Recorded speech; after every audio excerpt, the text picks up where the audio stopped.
Dear student, I am Dr. 𝗠𝐞𝐲𝐫𝐢𝐻𝐿𝐼, professor in biochemistry. So in this video, I will be explaining you all the factors that affect enzyme activity. So there are three important factors that can affect enzyme activity. One is substrate concentration, other is temperature, and the third is pH.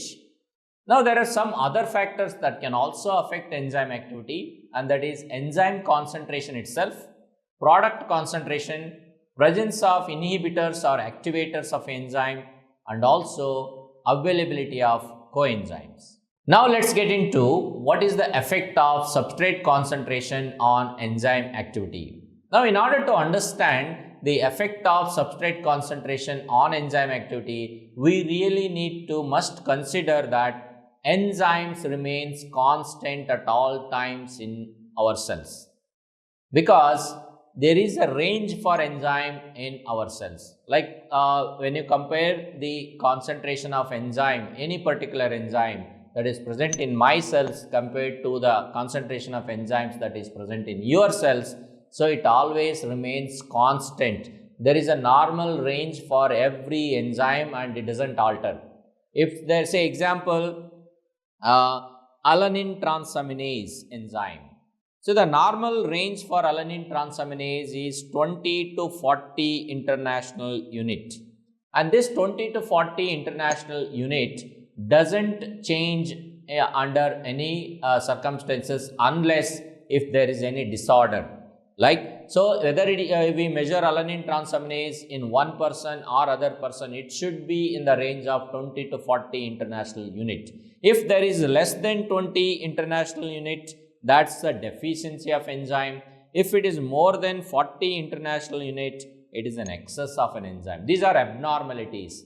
So under normal conditions, if a person is normal, any enzyme that you take an example, it remains constant. That's why if you look at this particular figure here, so only 6 enzymes are mentioned. The red colored ones that you are seeing in the figure, those are the enzymes, and there are 6 enzymes in 3 categories that is shown in the figure. So 6 enzymes, and now look at the x-axis in the plot. X-axis indicates substrate concentration, and the substrate concentration is mentioned as moles per liter, and it can change. It can be millimoles per liter, it can be micromoles per liter, depending on what is the substrate concentration that we are using. And in the y-axis, we have initial velocity of the reaction mentioned, and the initial velocity of the reaction is the units for that is moles per liter per second.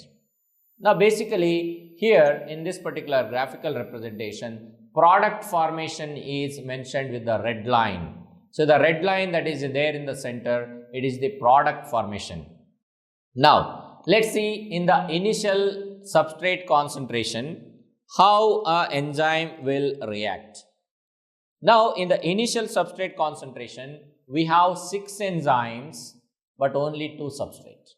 That's a low substrate concentration. We have plenty of enzymes, and there are 6 active sites at least in the figure here. Every enzyme has at least 1 active site, and the substrates are only 2, active sites are plenty, and these substrates, they have plenty of active sites to go and bind. So substrate will bind, product will form, and there will be slow initial rise in the product formation, and the rise in the product formation, it is proportional to the substrate concentration here. As you see, as the substrate concentration increases, product formation will also increase. It is kind of a straight line there. In the initial substrate concentration, so product formation remains, means it is directly proportional to the substrate concentration. Now, this type of reaction, enzyme catalyzed reaction, is referred as first order kinetics. So in the first order kinetics, so velocity of the reaction is directly proportional to the substrate concentration, because there are plenty of active sites are available and the substrate concentration is less. Now let's look at the number 2 in the group number 2 here. Group number 2, as you see, there are 6 enzymes which is constant, and now there are 7 substrate now. because we are constantly increasing the substrate concentration going from left to right. So as we are gradually increasing the substrate concentration, now there are 7 substrates and only 6 enzymes are there. All the active sites of the enzymes are occupied. That means product formation is kind of now getting into saturation. And the one of the substrate that is waiting here, not getting a chance to bind to active site, it's going to get the chance to bind to an active site only when the substrate that is already bound to an enzyme is released as a product. Only when that product is released, then only the substrate which is waiting can go and bind to an active site and can become a product. So until that time it has to wait. So that means enzymes are now getting saturated. So that's why you see the slight deflection in the reaction velocity curve, that is the product formation. It is kind of getting deflected, going into a plateau stage. Now let's move on to third category there, third group. In the third group, as you see, again there are 6 enzymes because enzyme remains constant in our body, in our cells. Now we are constantly increasing the substrate, we are going on adding substrate. Now there are plenty of substrate, much more than the enzymes that are available. So all the enzymes active sites are full. That means there are plenty of substrates are still waiting. So only when substrate that is already bound to an enzyme's active site, only when it is released as product, other substrates can go and bind. So at this point in time, only 6 substrates can bind, 6 product will be released, and 6 more substrate will go and bind, 6 more products will be released. That means at any given point in time, only 6 products can be made here, and that remains constant. And that's when a reaction velocity curve, it becomes plateaued, and that's the plateau state there. So that's the maximum velocity of this particular group of enzyme, and that maximum velocity, that point is taken and it is interpolated to the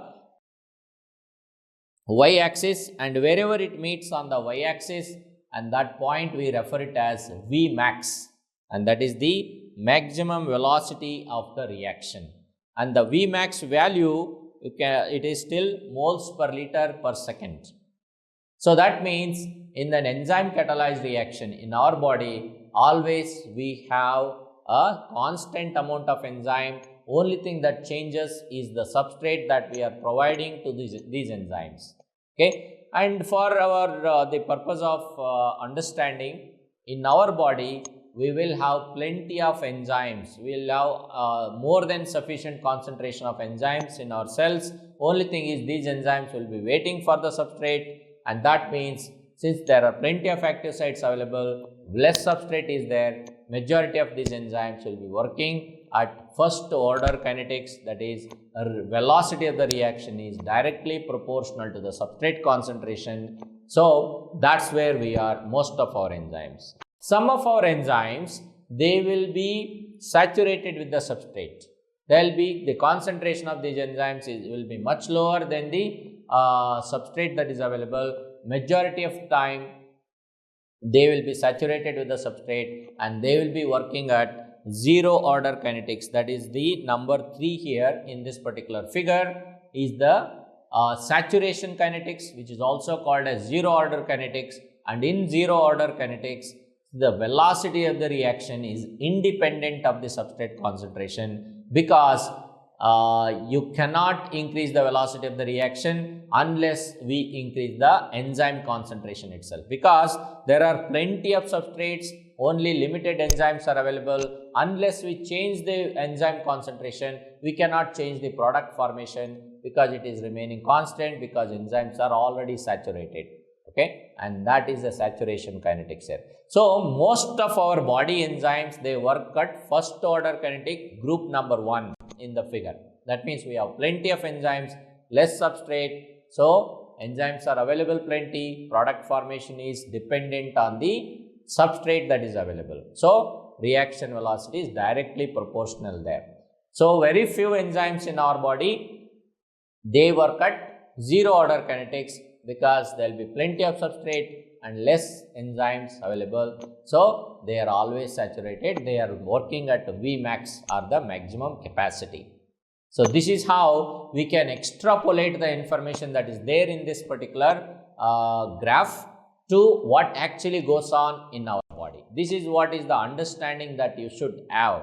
Okay, so the understanding here is majority of our enzymes, they work at first order kinetics, because we have plenty of enzymes already available. We are waiting for the substrate. Whenever substrate is given and that substrate is immediately converted into product, velocity of the reaction is directly proportional to the substrate concentration. Very few of our enzymes in our cells, they work at zero order kinetics, where enzyme concentration is less, or they have low Vmax, and basically they have plenty of substrates waiting, and so the velocity of the reaction is independent of substrate concentration for them, because even if you go on increasing the substrate concentration, you cannot change the velocity of the reaction when the enzyme has got saturated, right? Because in this figure, only 6 products can be formed at any given point in time. Even if you increase the substrate concentration, you cannot change the velocity unless you change the enzyme concentration. Unless you add more enzymes, then you can increase the velocity of the reaction. Unless a cell synthesizes more enzymes, unless the cell increases the concentration of enzyme, so product formation cannot be changed whenever enzyme reaches saturation. So this is what is the effect of substrate concentration on enzyme activity, and this particular model that we are studying now, it is explained by Michaelis and Menten scientists. These are the two scientists that who have explained this particular enzyme kinetics, which is referred as Michaelis-Menten model for enzyme kinetics. It is an equation relating reaction velocity to the substrate concentration, where enzyme binding with the substrate, making enzyme substrate complex, and enzyme is coming out of the reaction unaltered and the product is released. So there are a couple of parameters here. One is the substrate concentration, other is the initial velocity of the reaction, and the third is Vmax, maximum velocity of the reaction. Now looking at these parameters from the previous slide, now we have substrate concentration, which is in millimoles per liter. We have initial velocity of the reaction, and we have Vmax, maximum velocity of the reaction. Once we know the maximum velocity of the reaction, so take that point wherever the maximum velocity of the reaction is shown in the y-axis.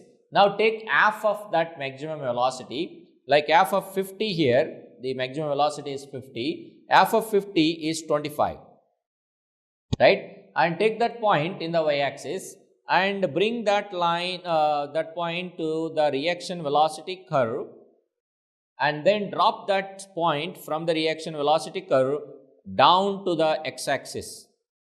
Okay, and x-axis, as you know, it is denoting substrate concentration. Now the point is falling on number 2, which is the 2 millimoles. So 2 millimoles is the substrate concentration at which your enzyme reaches half of its maximum velocity. Because maximum velocity is 50, 25 is half Vmax, okay, and what should be the substrate concentration at which your enzyme reaches half of its maximum velocity? It is the number 2 millimoles of substrate concentration. That means at 2 millimoles of substrate concentration, enzyme, means in this particular example, enzyme reaches half of its maximum velocity. That means 50% of the active sites of your enzymes are occupied there. That's what it means. At 2 millimoles of substrate, 50% of the available enzymes active sites are occupied. So product formation is going on there. Now see the point that is meeting on the x-axis, that is number 2, which is shown here. It is referred as Km. And what is Km? Km is the substrate concentration at which your enzyme reaches half the maximum velocity. Make sure you remember this definition. It's very important to understand what is Km. Km is the substrate concentration at which your enzyme reaches half of its maximum velocity.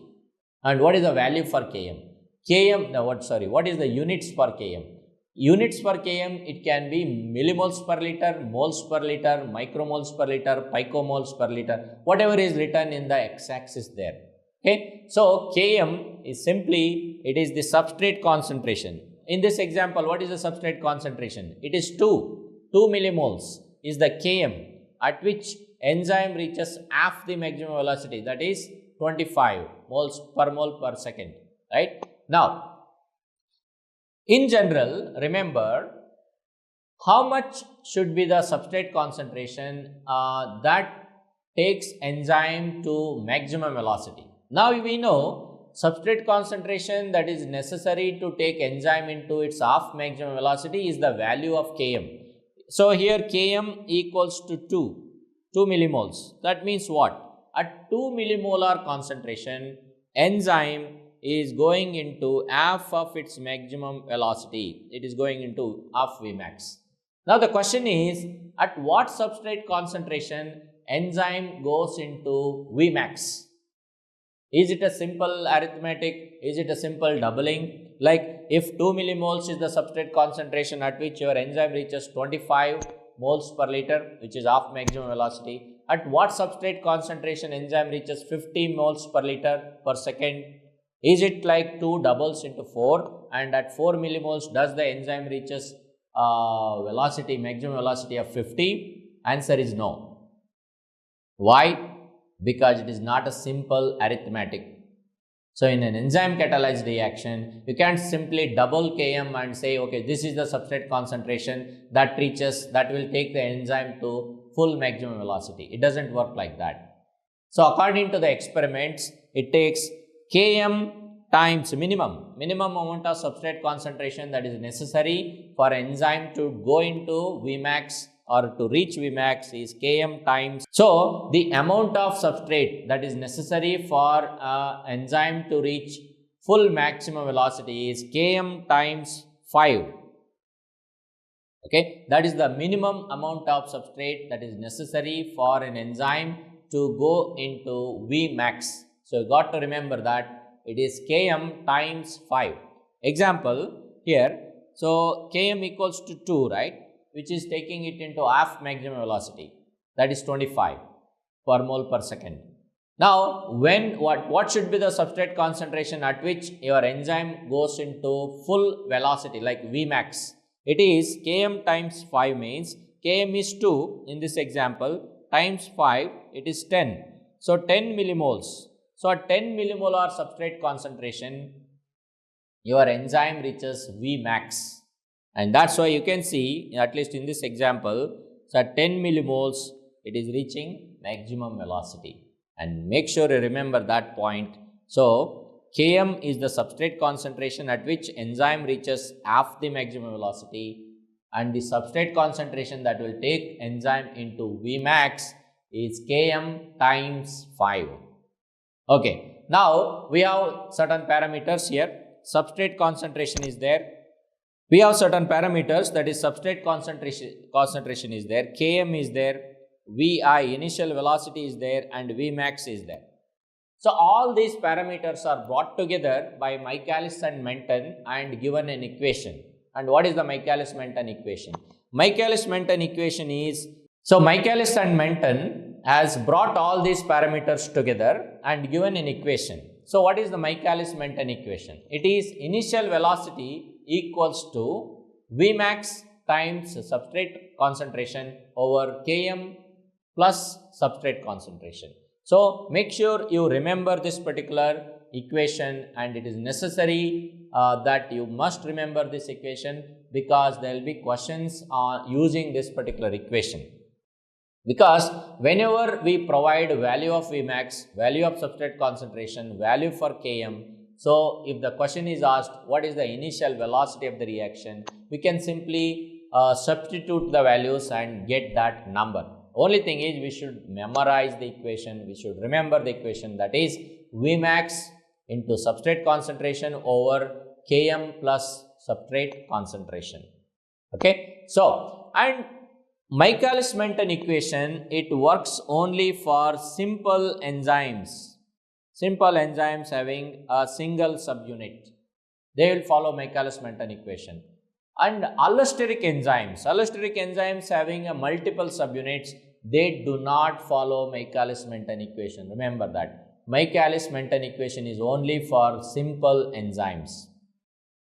Now, there is a disadvantage to this 𝐒𝐫𝐢𝐚 plot. Let me explain you what is the disadvantage to the 𝐒𝐫𝐢𝐚 plot. It is to reach Vmax, we need to provide a sufficient substrate concentration so that we saturate enzyme. So sometimes it becomes practically impossible to provide that much substrate concentration to saturate an enzyme, and also sometimes that substrate might be too costly to provide or to saturate an enzyme. So that's a kind of disadvantage, because unless you saturate an enzyme and reach Vmax, so we cannot know how much is the half maximum velocity here, because first we need to know the Vmax to find out half Vmax, and then we find out Km, right? So in order to find out Km using 𝐒𝐫𝐢𝐚 equation, we got to take the enzyme to Vmax, and that might be difficult. So that's the disadvantage of 𝐒𝐫𝐢𝐚 equation. So that disadvantage is taken care by other scientists called Lineweaver and Burke. So a Lineweaver-Burke equation is the simple reciprocal of 𝐒𝐫𝐢𝐚 equation, where initial velocity has become 1 over initial velocity, and the Vmax times substrate concentration over Km plus substrate concentration is reversed. It means basically reciprocal of that is Km over Vmax into substrate concentration plus 1 over Vmax. Okay, how to remember that? It will be like this: 𝐒𝐫𝐢𝐚 equation equals to Vi equals to Vmax times substrate concentration over Km plus substrate concentration. So now you do the reciprocal to get my Lineweaver-Burke equation. So 1 over Vi is the reciprocal there, and Vmax over substrate has to come down, and Km plus substrate will go up. So that will be Km over Vmax times substrate concentration plus substrate over Vmax times substrate concentration. Now you can cancel out things here like substrate concentration cancelled out, and the equation that is remaining will be 1 over Vi equals to Km over Vmax into substrate concentration plus 1 over Vmax, and this is the Lineweaver-Burke equation, which is a simple reciprocal of 𝐒𝐫𝐢𝐚 equation. Then what is the advantage of Lineweaver-Burke equation? Advantage of Lineweaver-Burke equation is, in order to find out the maximum velocity, so it is just a straight line that is coming up in the Lineweaver-Burke equation, where in the x-axis we have 1 over substrate concentration, in the y-axis we have 1 over Vi, or the initial velocity. So to find out that the line velocity curve, all you need is a few points so that we can draw a straight line. In the initial substrate concentration, so if we get like 2 to 3 points, like I'm in the initial velocity, in the initial substrate concentration, so if I get 3 points like this, right, and we can draw a straight line, a line is drawn straight to these 3 points, uniting that, and it will join on the y-axis, that will be a point. And then if you extend that particular point onto the other side of the 0, which is denoted as negative numbers, just to note that it is on the other side of the 0, so minus 0.5, minus 1.2 and something like that. So it is going to meet on some point on the x-axis. Now let's see what these points indicates. So the point that is meeting on the y-axis is 1 over Vmax, and the point that is meeting on the x-axis is minus 1 over Km. Okay, these are the things that you must be careful about in Lineweaver-Burke equation. So in the Lineweaver-Burke equation, it is the reciprocal indication there. So all the things that are denoted in the Lineweaver-Burke equation is the reciprocal thing. That means in the x-axis it is 1 over substrate concentration, in the y-axis it is 1 over Vi, and the point that is the line, velocity line, Lineweaver-Burke, that line, reaction velocity line, which is meeting on the y-axis, and that particular point is 1 over Vmax, and the line that is crossing over and meeting on the x-axis on the other side of the 0 is minus 1 over Km. Once you know 1 over Vmax value, So you can calculate what is Vmax. So here in this example, 1 over Vmax is 0.02. So let's write it as 0.02. Now what is the Vmax? Vmax equals to 1 over 0.02. How to simplify that? 1 over 0.02 will be 100 over 2. 100 over 2 will be 50. That means Vmax equals to 50. Okay. Maximum velocity is 50 there. So we have found out 50 is the maximum velocity using only 2-3 dots and drawn a straight line. So basically at low substrate concentration itself, we can get that Lineweaver-Burke plot and then find out Vmax. Only thing is we need to be careful that the point that meets on the y-axis is 1 over Vmax, not a Vmax. We have to find out Vmax using that 1 over Vmax. Now let's see how to find out Km using Lineweaver-Burke plot. So example here is minus 1 over Km. Always make sure you write down that minus 1 over Km equals to minus 0.5. That's where it is meeting on the other side of the 0. Now this minus 1 over Km is equals to minus 0.5. So minus minus cancelled out. You just cancel out minus minus there. And now 1 over Km equals to 0.5. So Km equals to 1 over 0.5. And 1 over 0.5 will be 10 over 5. And 10 over 5 will be 2. So that means Km equals to 2. And this is what happened now. So the advantage of Lineweaver-Burke plot is we can work at low substrate concentration and find out the Vmax instead of in the Michaelis-Menten equation. In order to find the Vmax, we have to saturate the enzyme with so much substrate that has to be provided, and that can be taken care in Lineweaver-Burke plot. And in the exams or like in competitive, non-competitive inhibitions that we are going to see later, so most of the time Lineweaver-Burke plot is used. That's why you need to know thoroughly about how to read Lineweaver-Burke equation, Lineweaver-Burke plot. Okay. So y-axis, wherever the point meets on the y-axis, it is 1 over Vmax, not just Vmax. And the point that meets on the x-axis is minus 1 over Km, not just Km. Okay. Using that, you need to find out Vmax and Km. It's a simple math that we need to do. Now let's understand what is the significance of Km. Km, as I already explained to you, it is the substrate concentration at which enzyme reaches half of its maximum velocity. And every enzyme has its own Km. It is a signature of an enzyme. And Km is independent of enzyme concentration. It explains, also Km explains, affinity of an enzyme for the substrate. If an enzyme has got lower Km, that simply means that enzyme has got higher affinity for the substrate. Affinity in the sense that it is not the strength of bonding or strength of binding, it is at what substrate concentration that enzyme can work. So lower Km enzymes can work at lower substrate concentration because they simply have higher affinity for the substrate. Whereas enzyme that has got higher Km, they have lower affinity for the substrate. That means they need higher substrate concentration to bind with an enzyme and to make product. The best example to understand significance of Km in terms of high Km and low Km affinity feature, it is the hexokinase and glucokinase. Look at hexokinase. Hexokinase Km for glucose is 0.05 millimoles, whereas for glucokinase Km is 5 millimoles. What is the difference? So hexokinase having a Km of 0.05 millimoles, glucokinase having a Km of 5 millimoles, it is the 100 times difference. Difference is 100 times.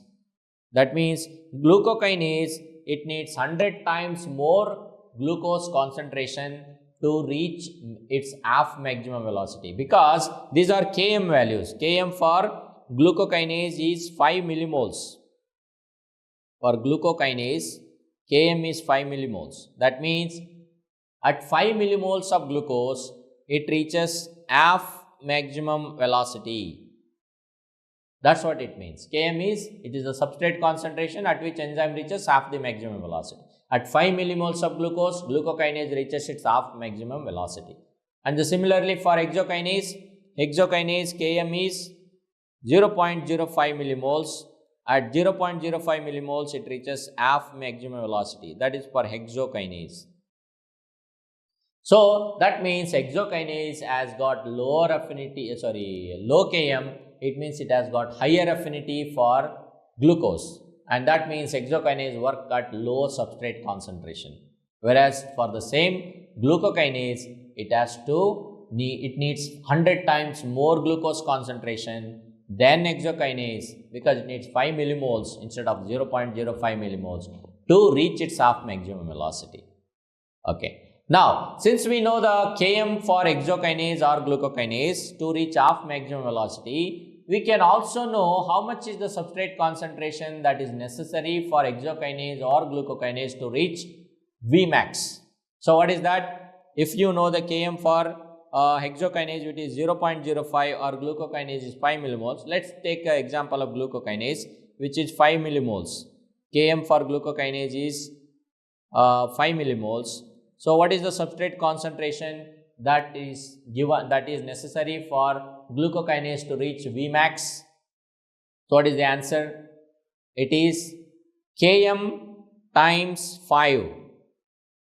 That means here Km is for glucokinase is 5 millimoles and times 5, that is 25. So at 25 millimoles of glucose, your glucokinase reaches Vmax.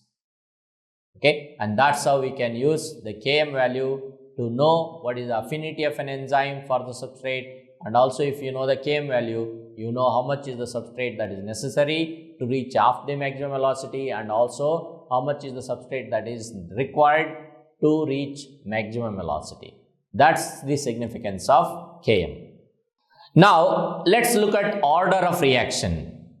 So, whenever a substrate concentration is much higher than the Km, because you know the Km here, and if at high concentration of substrate, when substrate concentration is much higher than the Km, the velocity of the reaction is zero order, that is, it is constant and independent of substrate concentration. So, in my previous explanation, the third group in the effect of substrate concentration. So, it has been explained that whenever the substrate concentration is much higher, where all the enzymes active sites are full, so it has reached Vmax. So, that's the zero order kinetics or saturation kinetics.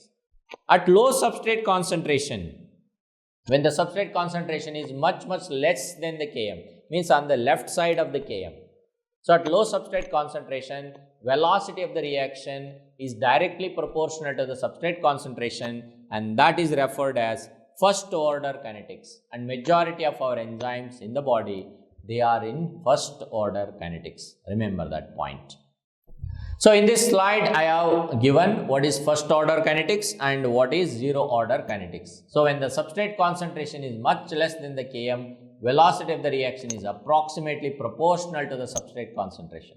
And in the zero order kinetics, when the substrate concentration is much greater than the Km, the velocity is constant and equal to Vmax, and the rate of reaction is independent of substrate concentration. And the rate of reaction is directly proportional to the enzyme concentration at all substrate concentration. Let's understand this terminology here. Rate of reaction is directly proportional to the enzyme concentration. Enzyme, it all depends on how much enzyme we have. When we provide substrate, it depends on how much enzyme is present, because enzyme is the machine where enzyme is using the substrate and converting product. So, when the enzyme concentration is continuously increasing along with the substrate concentration, so always you will get that proportional velocity. So, here is the substrate concentration, velocity, initial velocity of the reaction, and as you increase substrate enzymes along with the substrate, so you are going to get a straight line, because we just need to add enzyme continuously, enzyme plus substrate. If both the things are added continuously, substrate along with that enzyme is also added, then you get a straight line.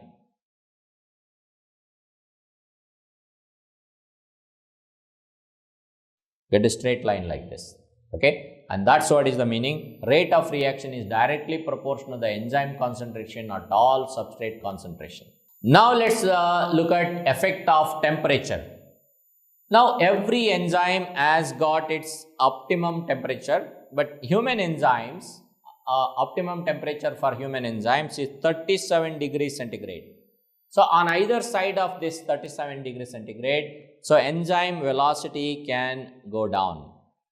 Okay, so if it is a hypothermia, enzyme velocity decreases. It is hyperthermia, enzyme velocity decreases at certain temperature, because as we go on increasing the temperature, it can denature an enzyme.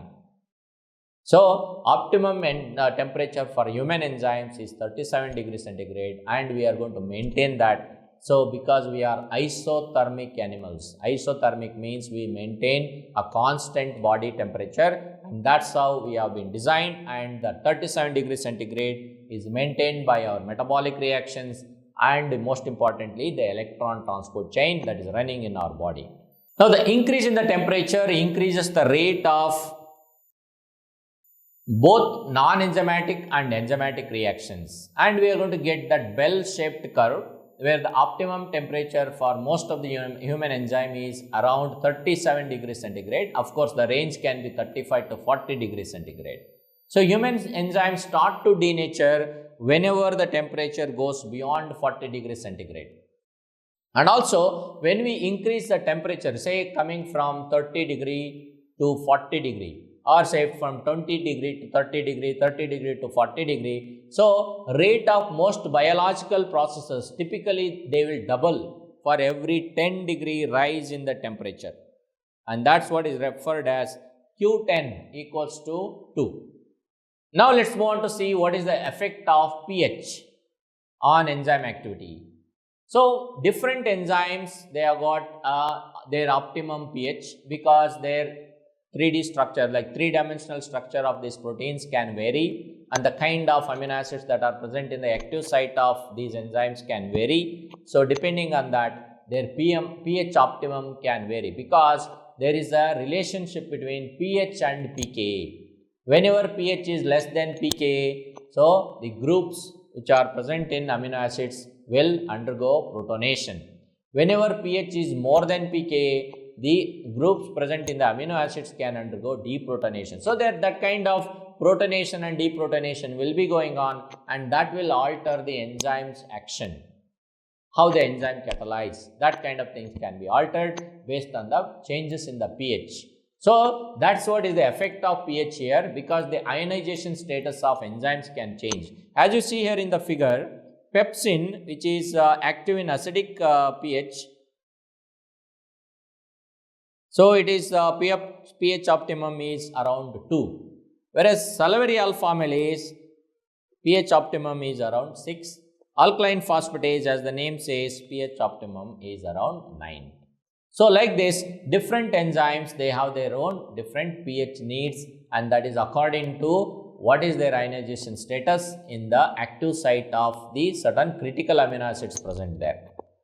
So the change in the pH alters the ionization state of functional groups that are present in the active site, and hence they will affect the rate of reaction. And each enzyme has its own optimum pH and it functions accordingly. So extremes of pH can lead to denaturation of an enzyme protein, and usually intracellular enzymes exhibit optimal pH at values between 5 to 9. And the relationship of enzyme activity to hydrogen ion concentration, it will give rise to a bell-shaped curve that we have seen in the previous slide. Now, what are the other factors that affect enzyme activity? Enzyme concentration itself, because enzyme is the main thing here. Without enzyme, there is no product formation. So, if enzyme concentration is less and the product concentration is more, so obviously enzyme gets saturated. Or if you go on increasing the enzyme concentration along with the product substrate concentration, you can keep that reaction velocity curve straight line. So that's how enzyme concentration itself, like deficiency of enzyme, can decrease the product formation. Excess enzyme can increase the product formation, like that. Coming to the product concentration, whenever product accumulates, majority of time the end product will have a negative effect on the one of the rate determining enzyme in the pathway. So that's a kind of feedback effect will be there if there is excess product being accumulated. Presence of activators and inhibitors. Activators, as the name says, like it is going to improve the enzyme activity, it is going to optimize the enzyme activity, whereas inhibitors work negatively on the enzyme and try to decrease or inhibit enzyme activity. Availability of coenzymes and co-substrates and cofactors. So all these molecules, they will enhance enzyme activity. Optimum activity of the enzymes can be reached when sufficient coenzymes, cofactors are present.